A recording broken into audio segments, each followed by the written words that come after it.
All right, so you've made it to the point where you have the SIM card inserted into the Katalyst Hawk, and you're trying to link this to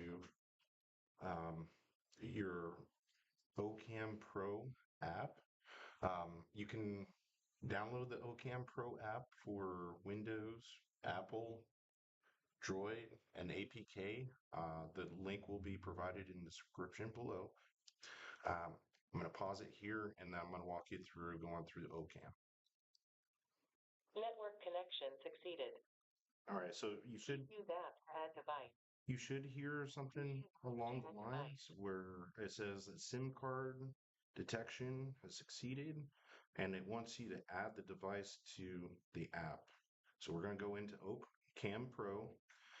Here you'll see add a new device. So we're going to click add, and from here we're going to actually go to the QR code and scan it. So it'll give you this screen. Please use app to add We're device. going to click next.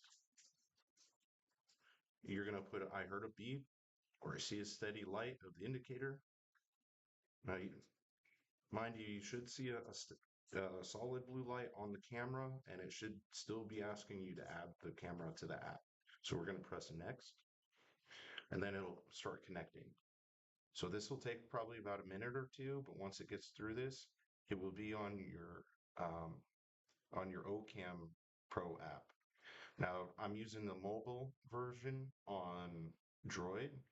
The PC version, I'll go through here in a moment after we bring this on to the Droid version. You could do this with the Apple version, either way, but typically you're going to want to make sure that you add it via a mobile device first and then do the PC device. So you can name your camera here. All this we can kind of ignore for now. We're not doing an upgrade to the cloud. So we're just going to leave notification push, motion detection, cloud video recording switch. I can leave all this on. If you're doing direct to SD card, you can turn off the cloud video recording switch.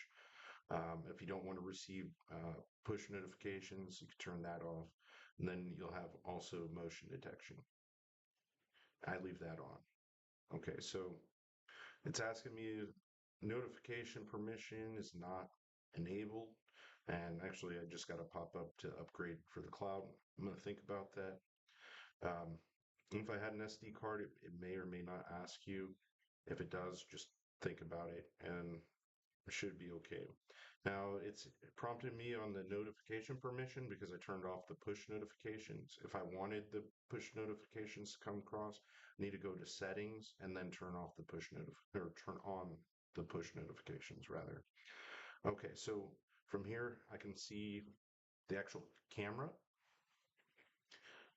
It's going to be the camera feed and kind of in a, yeah, there we go. So got the camera up.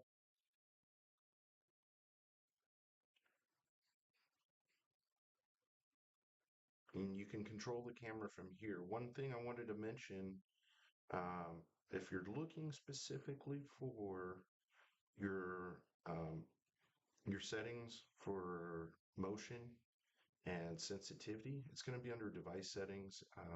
It's going to be monitoring function, I believe. So we got motion detection on. Um, we're going to do human detection. So, well, I'm sorry, this is for an alarm when a human's there. Wrong location here.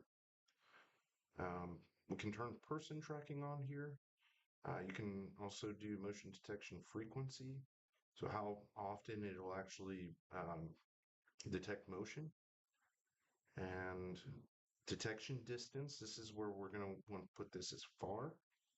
And then also we're going to want to customize your activity zone. So this is where you can set up specific triggers to where the camera will specify areas of interest. So um, and the camera's connecting right now.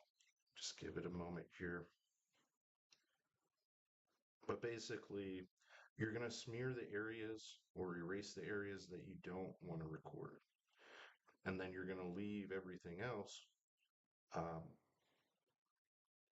without the smear, that's going to be your areas that it triggers every time something happens. So, like, let's say you have a moving vehicle in the background, and it appears this came offline. I don't have a good sim for this, or actually went dead. Sorry, but regardless, um, that's what happened.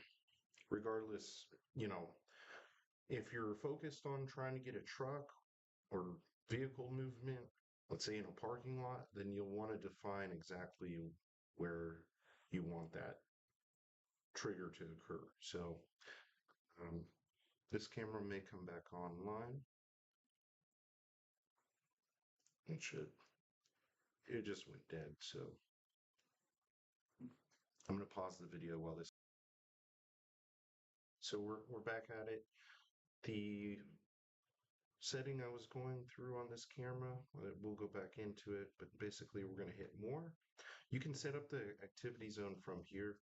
Um, it's kind of the same deal. There's two ways to access this, one in settings and one here. Basically, for the areas, let's say I had say I have vehicle traffic off to the right side, and I want to focus on that. I would actually, I could do a linear scroll, leave. No, I just have to draw it. So these are the areas that I wouldn't be recording, and everything in off to the right, I would record if it's seen movement on that side. So if you've seen a little bit of movement after you save it, it would actually trigger a recorded event. So that's kind of the app in a nutshell. There's a lot more settings that you can tinker with. There's going to be person tracking you can turn on, human frame. It kind of highlights, you know, if a human's in the picture. You can also turn on night vision and a white light and also the siren. And then you can also opt to record manually instead of doing triggered events and also take screenshots of anything that you're looking at. Uh, Anyways, stay tuned for more tips and tricks with the Katalyst Hawk. If there's anything specific that you're looking for, please feel free to reach out. My email is jamesd as in Delta at allwayswireless.com. Thank you. Bye.